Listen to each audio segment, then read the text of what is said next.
Hello everyone. So I got a little bit extra time to make yet another card. Now that the kids are in bed and the husband is watching a nature survival show, something or other that I'm just not interested in. So I came down to play around a bit more. And I have this is the Simon Says Stamp Soaring for You stamp set. And I wanted to start making some Valentine cards. I'm kind of looking forward to just being done with like Christmas and winter themes and start making some fun other themes. And I love making Valentine cards. So what I decided to do was make a 4-bar size card. So I'm starting off with a piece of heavyweight white cardstock that I coated with my EK Success anti-static powder tool, just to keep the embossing powder from clinging to absolutely everything. And then I'm just inking up the solid and the outline image of the clouds from this Soaring for You set. And just stamping them kind of randomly along the top of the card. And you can't see it at all. In fact, I can barely see it at all with my lighting until you pour the embossing powder on it. So I was kind of happy with how that was looking. So then I'm going to let my heat tool heat up a little bit before bringing it to the cardstock. This just kind of helps prevent it from warping, so that you're not holding the heat tool on your cardstock for as long. So you let it heat up a little bit first, and then it melts everything faster and warps a lot less. Although with small amounts of embossing like this, it's usually not a concern.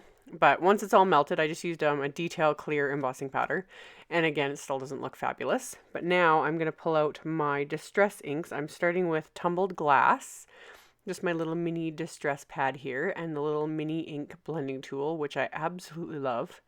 And this time I'm doing it over my craft sheet. Usually, I've said before, I like doing this over scrap paper just because I tend to make a mess and smear ink. But I'm trying to practice more with using the craft sheet, because that way you actually don't waste as much ink, because the ink blending tool picks up the ink that gets on the craft sheet, so it gets spread back onto the cardstock, if that makes any sense. So just nice little circular smooth strokes. I am really falling in love with distress inks. I can't believe how many years I've been stamping and I've avoided getting them. I've missed out on so much. So really glad these mini inks came into existence so that I could, get the whole collection of every single color really quickly and easily, and way cheaper than getting the full-size ink pads. So did the tumbled glass, kind of started at the top and let it just kind of fade into white. And then I decided I wanted it a little bit deeper of a color. So then I grabbed Broken China and just blended that more along just the top to kind of deepen up the blue. But I didn't want it to be too dark. I still wanted it to be kind of light and airy sort of looking. And then I wasn't going to do anything along the bottom of this. I was just kind of going to let it fade off. But then I did end up getting a fingerprint on the bottom because I picked up the ink on my fingers. So to cover that, I die cut some My Favorite Things. This is sour apple cardstock with the My Favorite Things stitched snowdrifts dynamics. So I just thought the stitching one gives it a cute little detail, and it'll make it look like kind of rolling hills. So die cut just 2 little pieces of cardstock with that, and then adhered that into place with my Tombow Monomulti. And even though I trimmed the pieces down, they're still slightly too wide for my little card front. So I'm going to trim that with my scissors by just flipping over the card front and trimming off the pieces of cardstock that were hanging over. So once I was done with that, I'm going to set that aside. And then I've just got a scrap of white cardstock.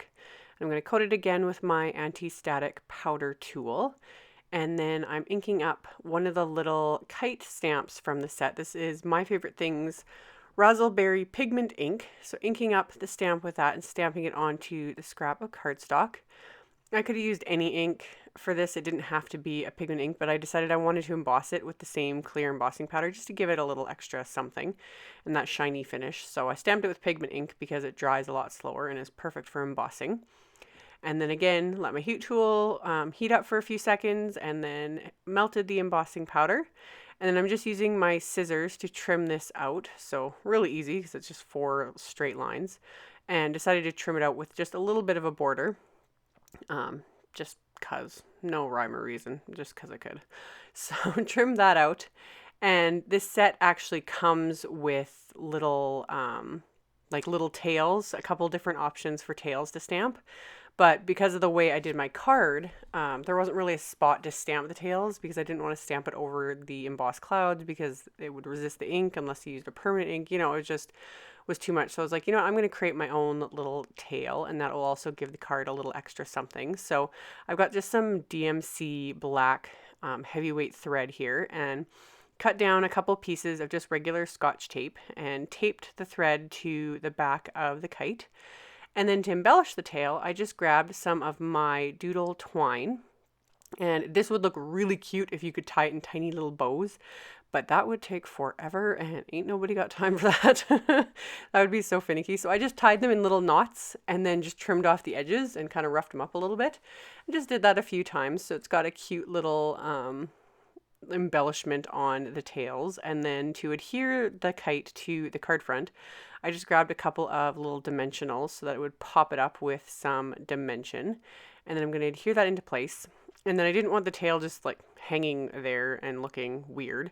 So I'm going to use some of my Ranger multi-medium matte adhesive, which is fabulous for stuff like this. Teeniest little dots in the world. And I only needed to do a couple spots. So I adhere one little knot basically, and then adhere a second little knot in another spot. So it kind of makes the tail sort of curving around a bit there.